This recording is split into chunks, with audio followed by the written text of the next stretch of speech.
बिस्मिल्लाहिर्रहमानिर्रहीम। अस्सलाम वालेकुम। फर्स्ट बायोलॉजी किंगडम प्रोकैरियोटा यानी बैक्टीरिया से बिलोंग करने वाला एक अहम टॉपिक हम डिस्कस करेंगे इस वीडियो के अंदर, जिसका नाम है इम्यूनाइजेशन एंड वैक्सीनेशन।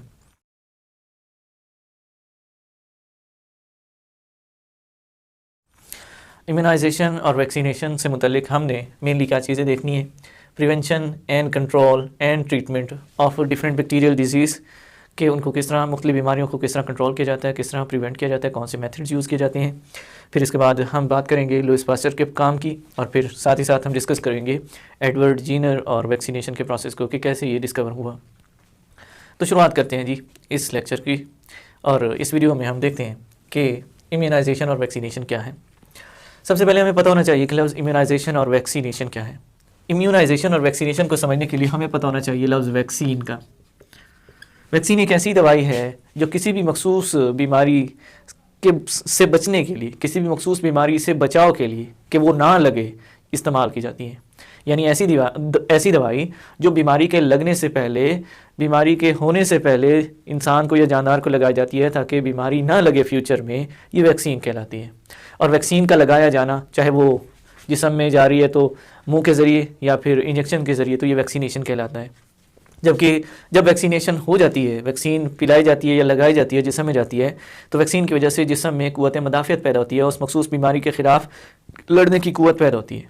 तो ये क़ुव्वत मदाफ़ियत का पैदा होना, उस बीमारी के ख़िलाफ़ इम्यूनिटी का क्रिएट होना, ये क्या कहलाता है? इम्यूनाइजेशन कहलाता है।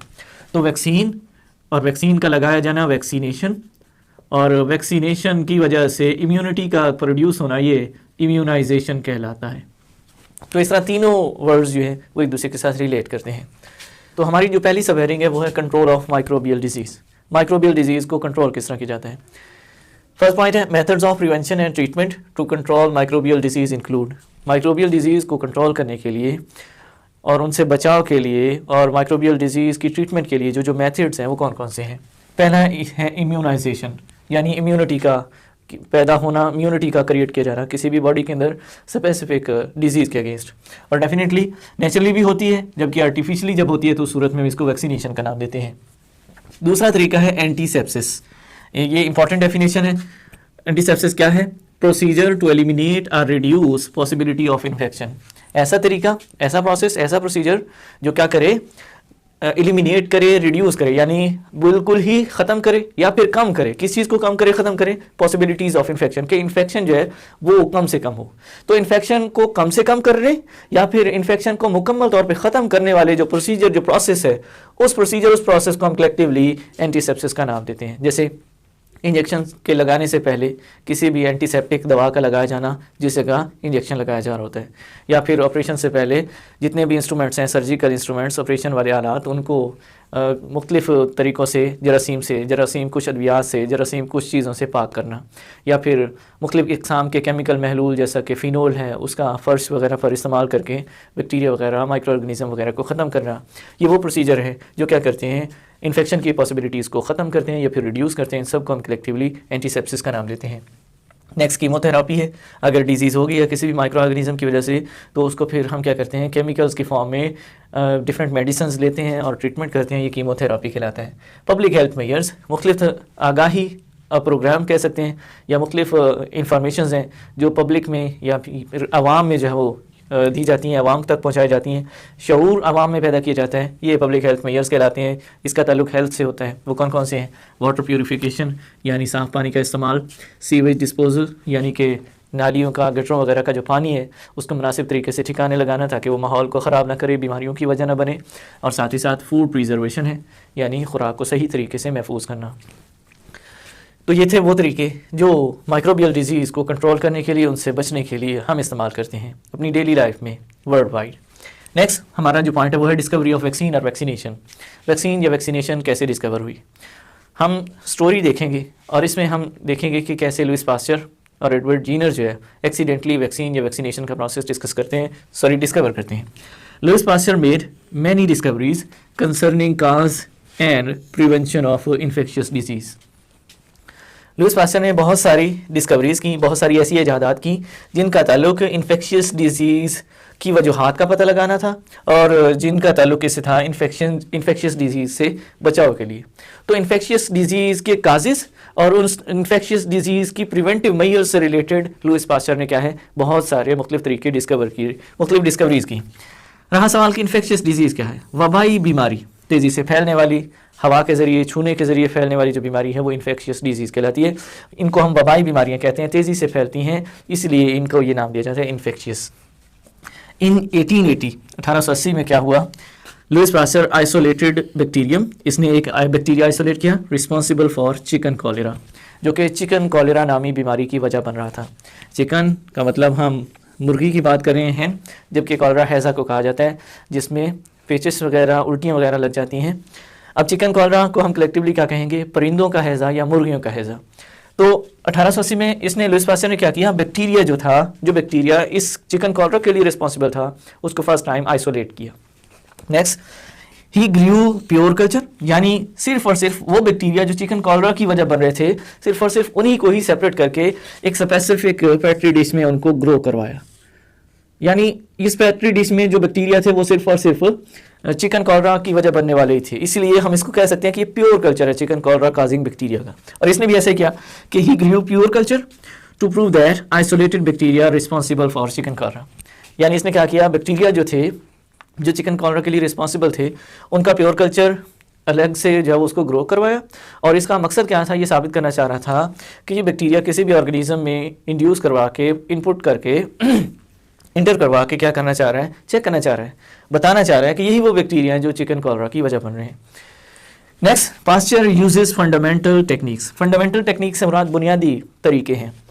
Devised by Koch, Robert Koch, हम इस चैप्टर के स्टार्ट में जानते हैं कि पास्चर के साथ साथ माइक्रो ऑर्गेनिजम्स या जर्म्स के मतलब जो अहम काम करने वाले साइंटिस्ट थे, उनमें से एक रॉबर्ट कूच भी थे और इन्होंने जर्म थ्योरी पेश की थी।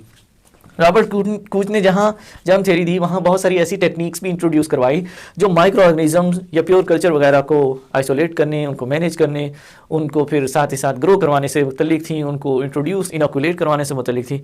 वो सारी टेक्निक रॉबर्ट कूच ने दी थी। डिवाइस का मतलब होता है इंट्रोड्यूस करवाना, ईजाद करना। तो फंडामेंटल टेक्निक्स किसी भी माइक्रो ऑर्गेनिज्म को आइसोलेट करना, उसका प्योर कल्चर हासिल करना, उसको लैब के अंदर ग्रो करवाना, ये जो सारी चीज़ें हैं, ये सारे जो मखसूस तरीक़ों के तहत ये सब कुछ किया जा रहा होता है। ये सारे तरीके रॉबर्ट कूच ने दिए थे और मिस्टर पास्चर ने भी अपने इस बैक्टीरियम को आइसोलेट करने, उसको मैनेज करने और उसको इंट्रोड्यूस करवाने में रॉबर्ट कूच की सारी टेक्निक्स यूज़ की। फंडामेंटल टेक्निक्स जो इसने इंट्रोड्यूस करवाई थी, डिवाइस की थी। ही अरेंज पब्लिक एक्सपेरिमेंट या एक्सपेरिमेंट फॉर पब्लिक डिमॉन्स्ट्रेशन का मतलब होता है मुजाहिरा करना। यानी लुईस पास्चर की बात की जा रही है कि इसने पब्लिक के लिए, आवाम के लिए एक एक्सपेरिमेंट का मुजाहिरा करना चाहा। उसमें क्या करना चाह रहा था, in which he repeated the experiment, इसने क्या किया, एक्सपेरिमेंट रिपीट किया, that had been successful in many previous trials in his laboratory.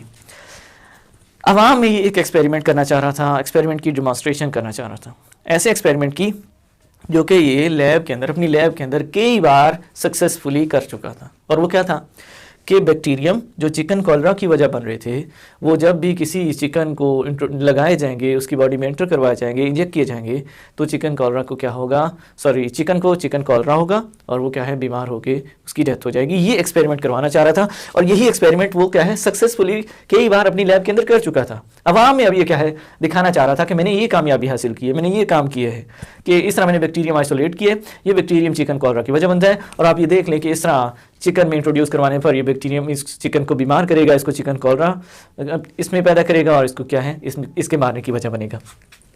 अच्छा जी, तो ओवरऑल हमने जो भी सिचुएशन थी नेक्स्ट, उसको हमने सिर्फ चंद एक स्टेप्स के अंदर यहाँ पे डिस्कस किया। सिंपल स्टेप्स के फॉर्म में हमने उस सिचुएशन को यहाँ पे डिस्कस किया कि उन्होंने पब्लिक डिमॉन्स्ट्रेशन के दौरान क्या क्या किया। He inoculation of pure culture to healthy chicken. पहला स्टेप, जब ये पब्लिक में डिमॉन्स्ट्रेट कर रहे थे, पब्लिक में अपने एक्सपेरिमेंट का मुजाहरा कर रहे थे, तो सबसे पहले इन्होंने क्या किया, सबसे पहले इन्होंने वो जो प्योर कल्चर बैक्टीरिया का था, या बैक्टीरिया जो थे, सिर्फ और सिर्फ वो बैक्टीरिया जो चिकन कॉलेरा की वजह बन रहे थे, उनको इन्होंने क्या किया, हेल्दी चिकन यानी एक सेहतमंद मुर्गी में इंट्रोड्यूस करवाया, इंजेक्ट किए। फिर क्या किया, waited for disease and death, इंतजार किया कि कब चिकन जो वो बीमार हो, उसको चिकन कॉलरा हो और उसकी डेथ हो।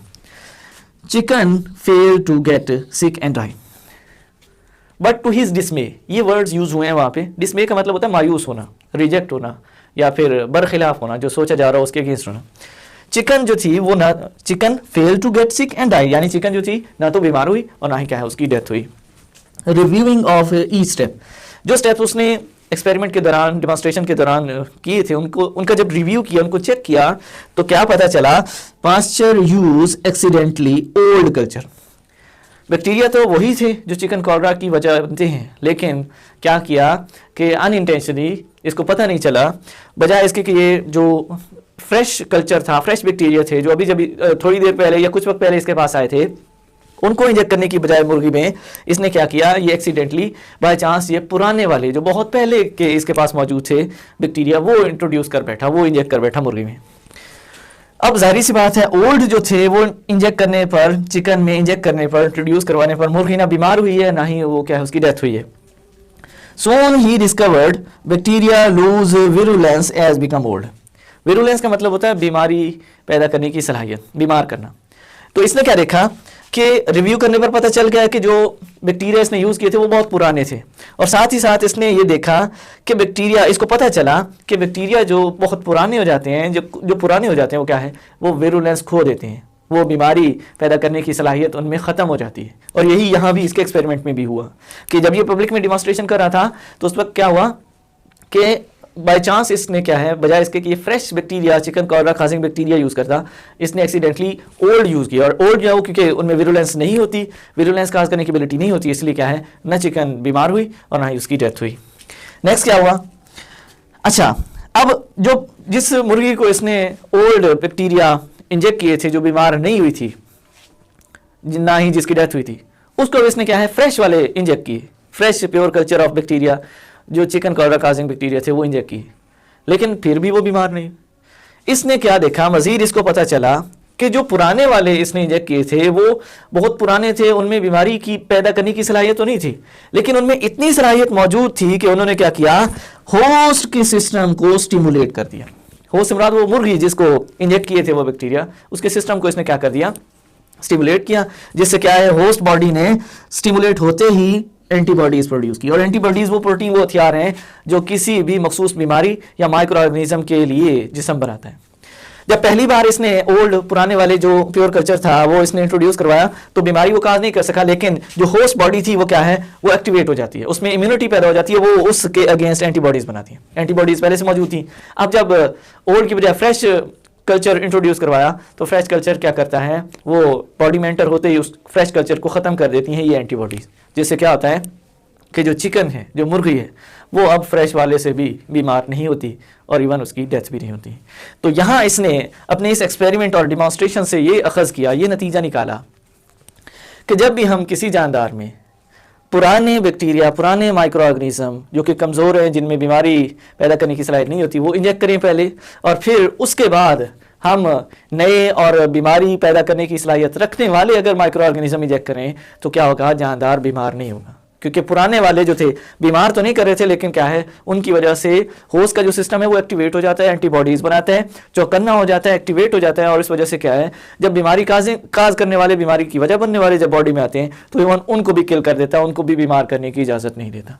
तो जो ओल्ड या जो सिक या जो वीक या जो अटेन्यूएटेड होते हैं, जो कमज़ोर माइक्रो ऑर्गेनिजम्स हैं, उनको इसने यूज़ किया वैक्सीन के तौर पर, और सक्सेसफुली इसने क्या है, बहुत सारी चीज़ों, बहुत सारी बीमारियों के खिलाफ इसने क्या है, इस तरह वैक्सीन बनाई। और इसका फार्मूला क्या था कि कमज़ोर पहले इंजेक्ट किए जाएंगे, वो क्या करेंगे, इम्यूनिटी की वजह बनेंगे, उसके बाद अगर पावरफुल या फिर यूँ करें कि डिजीज़ काजिंग इंजेक्ट कर भी दिए जाएंगे तो भी क्या है, वो डिजीज़ काज नहीं कर सकेंगे, क्योंकि जो वीक थे वो जिस्म को, बॉडी को एक्टिवेट कर देते हैं। तो वीक और पावरफुल, डिजीज़ काजिंग और डिजीज़ नॉट काजिंग का जो कंसेप्ट था वो लुईस पास्चर ने दिया। इसके बाद next, Louis Pasteur next applied this principle of inoculation with attenuated culture to prevention of anthrax and again it worked। यही तरीका जो हमने यहाँ पे देखा कि पहले कमज़ोर लगाए, attenuated का मतलब होता है कमज़ोर, जिनमें बीमारी पैदा करने की सलाहियत ना हो। तो यहाँ इसने क्या किया, इसने देखा कि कमज़ोर लगाए, attenuated लगाए, उनकी वजह से बीमार नहीं हुई लेकिन जिस्म एक्टिवेट हो गया। फिर अगर स्ट्रॉन्ग वाले बीमारी की वजह बनने वाले भी लगाए जाएं तो भी क्या होगा, बीमार नहीं होगा जानदार। यही चीज़ इसने, यही प्रिंसिपल इसने एंथ्रॉक्स के लिए भी अप्लाई किया। एंथ्रॉक्स एक ऐसी बीमारी है जो कि जानवरों में पाई जाती है। इसमें क्या होता है, जिस्म पर दाने निकलते हैं और दानों के साथ साथ बहुत सख्त बुखार भी होता है। तो एंथ्रॉक्स नामी बीमारी के लिए भी इसने यही प्रिंसिपल यूज़ किया और ये भी क्या है, काम कर गया कि पहले एंथ्रॉक्स के कमज़ोर जरासीम जो थे वो जानदार को लगाए, फिर उसके बाद वो जो पावरफुल थे, ताकतवर थे, बीमारी की वजह बन सकते थे, बीमार कर सकते थे, वो लगाए तो क्या है, वो बीमार नहीं कर सके। इसने कहा कि यहाँ जानदार को इम्यूनिटी मिल रही है। तो इसका मतलब हम ये कह सकते हैं कि जहाँ इसने चिकन कॉर्रा के लिए वैक्सीन की तैयारी की, वैक्सीन बनाई, वहीं एंथ्रॉक्स के लिए भी इसने वैक्सीन बनाई। He called attenuated culture of bacteria vaccine. वो जो कमज़ोर बैक्टीरिया थे, कमज़ोर बैक्टीरिया का जो कल्चर था, जिसके बारे में इसने कहा था कि ये बीमारी पैदा करने की सलाहियत नहीं रखते, लेकिन इनको क्या है, दवा के तौर पे इस्तेमाल किया जाता है और जानदार को इंजेक्ट किया जाता है ताकि जिस्म में इम्यूनिटी आए और बॉडी एक्टिवेट हो। वो जो अटेन्यूएटेड कल्चर था बैक्टीरिया का, कमज़ोर बैक्टीरिया का जो कल्चर था, ग्रो था, उसको इसने वैक्सीन का नाम दिया। A term derived from Latin वैका, लातीनी ज़बान में लफ्ज़ वैका से ये टर्म ली गई वैक्सीन, जिसका मतलब क्या होता है, कौ। और ये इसने क्यों ली थी, आगे हम नेक्स्ट पॉइंट में हम इसको डिस्कस करेंगे कि वैक्सीन और वैका का वर्ड इसने क्यों यूज़ किया, इसको क्यों बुनियाद बनाया। वो जो अटेन्यूएटेड कल्चर थे, वो जो कमज़ोर बैक्टीरिया जिनको ये इम्यूनिटी पैदा करने के लिए यूज़ कर रहा था, उन बैक्टीरिया को इसने वैक्सीन का नाम क्यों दिया। और साथ ही साथ अच्छा, वो जो कमज़ोर बैक्टीरिया थे, जो बीमारी पैदा करने की सलाहियत नहीं रखते थे, जिनमें विरुलेंस की एबिलिटी नहीं होती, उनको तो ये वैक्सीन कह रहा है। Next, an immunization with attenuated culture of bacteria is known as vaccination. यानी वैक्सीन वो थी जो अटेन्यूएटेड कल्चर ऑफ बैक्टीरिया जो था, उसको हम वैक्सीन का नाम दे रहे थे। कमज़ोर बैक्टीरिया का जो कम्बिनेशन था, उसको हम वैक्सीन कहते हैं। और फिर वैक्सीन की वजह से जो बॉडी में इम्यूनाइजेशन हो रही है, या फिर इम्यूनाइजेशन जो हुई, जो इन कमज़ोर कल्चर्स की वजह से, कमज़ोर बैक्टीरिया के कल्चर की वजह से हुई, जिसको वैक्सीनेशन का नाम दिया गया। यानी वैक्सीन लगा के जो इम्यूनिटी पैदा की गई, वो वैक्सीनेशन कहलाई। नेक्स्ट हमारा पॉइंट है पास्चर ऑनर्ड ई जेनर। ई जेनर से मुराद एडवर्ड जेनर है। 1749 से 1823 तक इनकी जो है वो लाइफ है, और यानी 1749 में ये पैदा हो रहे हैं, 1823 में इनकी डेथ हुई। तो पास्चर ने क्या किया, इज्जत बख्शी, इज्जत दी किसको, एडवर्ड जीनर को। किस लिहाज से, वैक्सीनेशन के इस प्रोसेस में जो बाई चांस एक्सीडेंटली वो डिस्कवर कर चुका था, एंथ्रॉक्स और चिकन कॉलरा जैसे डिजीज़ के against. Pasteur honoured Edward Jenner who successfully vaccinated a boy against smallpox in 1796। Vaccination का ये जो प्रोसेस था, जो लुइस पास्चर ने डिस्कवर किया एक्सीडेंटली, इसका सारा क्रेडिट इसने एडवर्ड जीनर को दिया। और एडवर्ड जीनर को क्यों दिया, कौन थे एडवर्ड जीनर? वो थे जिन्होंने कामयाबी से एक लड़के को 1796 में स्मॉल पॉक्स के खिलाफ वैक्सीनेटेड किया था। वैक्सीनेशन की थी वो लड़के की 1796 में, किस बीमारी के खिलाफ, स्मॉल पॉक्स के खिलाफ। 1796 और इधर है 1880, तकरीबन एक सदी पहले लुइस पास्चर 1880 में ये काम कर रहे हैं, जबकि तकरीबन एक सदी पहले 1796 में, एक सदी पहले यही काम क्या है, एडवर्ड जीनर कर चुके हैं। किस बीमारी के खिलाफ, स्मॉल पॉक्स, जिसको चीचक भी कहा जाता है। और यही वजह थी, इन्होंने इस बीमारी के लिए ये प्रोसेस, ये वैक्सीनेशन का प्रोसेस किया, लड़के को वैक्सीनेटेड किया, लेकिन नाम नहीं दिया। और नाम देने का जो काम था वो फिर लुइस पास्चर ने मुकम्मल किया। क्यों किया, इसलिए, और फिर उसको रिलेट किया इस एडवर्ड जीनर के साथ कि आगाज़, शुरुआत करने वाला जो शख्स था कामयाबी से वैक्सीनेशन का प्रोसेस जिसने मुकम्मल किया था, वो क्योंकि एडवर्ड जीनर था, इसलिए उसने ऑनर भी एडवर्ड जीनर को ही दिया। बहरहाल नेक्स्ट, एडवर्ड जीनर लर्नड, इसने सीखा that milk Mads who contracted, दूध का काम करने वाले जो हासिल करते हैं कॉपॉक्स। कॉपॉक्स यहाँ पे एक बीमारी है, हाथों पे, जिस्म पे फोड़े फिंसियाँ निकल आते हैं, पीप वाले दाने निकलते हैं। लेकिन इस बीमारी के ये कहा जाता है कि इतनी ज़्यादा ख़तरनाक नहीं है, हफ्ता डेढ़ ये दाने रहते हैं जिस्म पर, फिर उसके बाद ये ख़त्म हो जाते हैं। लेकिन इसी की एक वेरिएंट फॉर्म है जिसको नाम दिया जाता है चिकन पॉक्स। इसके बारे में कहा जाता है कि जो कॉ पॉक्स है, सॉरी, इसकी एक वेरिएंट फॉर्म है स्मॉल पॉक्स। कॉ पॉक्स की वेरिएंट फॉर्म स्मॉल पॉक्स। कॉ पॉक्स इतनी ज़्यादा खतरनाक नहीं है, लेकिन स्मॉल पॉक्स बहुत ज़्यादा खतरनाक है। ना सिर्फ पूरे जिस्म पर बहुत ज़्यादा दाने निकलते हैं, बल्कि बहुत ज़्यादा बुखार होता है और इवन लीथल है, डेथ भी हो जाती है इसमें। तो एडवर्ड जीनर ने क्या किया, ये देखते हैं कि दूध का काम करने वाले लोग जो है कंट्रैक्टेड हासिल करते हैं, अक्सर हासिल करते हैं कॉ पॉक्स फ्रॉम काउस, गाय वगैरह से वो अक्सर क्या है, कॉ पॉक्स नामी बीमारी उनको लग जाती है। The milk made never subsequently contracted, यानी वो जो दूध का काम करने वाले जिनको कॉपॉक्स हो रही थी, आगे जाके, सब्सिक्वेंटली का मतलब होता है बाद में, आगे जाके, never contracted, never subsequently contracted, यानी आगे जाके कभी भी हासिल नहीं की the much more virulent small pox. यानी इसका मकसद था कि दूध का काम करने वाले लोग अक्सर उनको क्या है, गाय से एक बीमारी लग रही थी, गाय वगैरह में पाई जाने वाली बीमारी उनको लग जाती जिसको काउ पॉक्स कहा जाता था। लेकिन साथ ही साथ इसने ये देखा कि जिनको काउ पॉक्स हो रही थी उनको आगे जाके कभी भी स्मॉल पॉक्स नहीं हुई। हालांकि वो ज्यादा खतरनाक बीमारी है, लेकिन ये कमजोर बीमारी, कम खतरनाक बीमारी जब जिसको हो रही है उसको कभी भी स्मॉल पॉक्स नहीं हो रही। ये इसके लिए थोड़ा नया था, हैरानगी की वजह थी। इसने इसी चीज को बेस बनाते हुए नेक्स्ट काम किया। इसका यहाँ पे जो फार्मूला था, हाइपोथेसिस जो इसने जनरेट किया वो ये था कि कमजोर बीमारी अगर हो जाती है तो वो जिस्म को इस तरह प्रिपेयर कर देती है कि उसकी वजह से नेक्स्ट अगर उसी की वेरिएंट फॉर्म जो कि ताकतवर सूरत हो सकती है, ताकतवर बीमारी की सूरत में वो नहीं होगी। अकॉर्डिंग टू टेस्टेड हाइपोथेसिस, इसका जो हाइपोथेसिस था कि कमजोर बीमारी बचाती है ताकतवर बीमारी से, या कम खतरनाक बीमारी ज्यादा खतरनाक बीमारी से बचाती है, ये इसका हाइपोथेसिस था। इसने क्या किया, इनोक्यूलेटेड यंग जेम्स फिप्स, ये छोटा बच्चा था जिसको फर्स्ट टाइम वैक्सीनेटेड किया जा रहा है। जेम्स फिप्स नामी लड़का था जो अभी बहुत छोटा था, तकरीबन 8 साल की उम्र का था। ही इनोक्यूलेटेड यंग जेम्स फिप्स, यानी जेम्स फिप्स को इसने क्या है, इंजेक्ट किया। क्या चीज इंजेक्ट किया, first with cowpox causing material. वो मटीरियल जो काउपॉक्स की वजह बन रहा था वो मटीरियल पहले इसने जेम्स फिप्स को इंजेक्ट किया।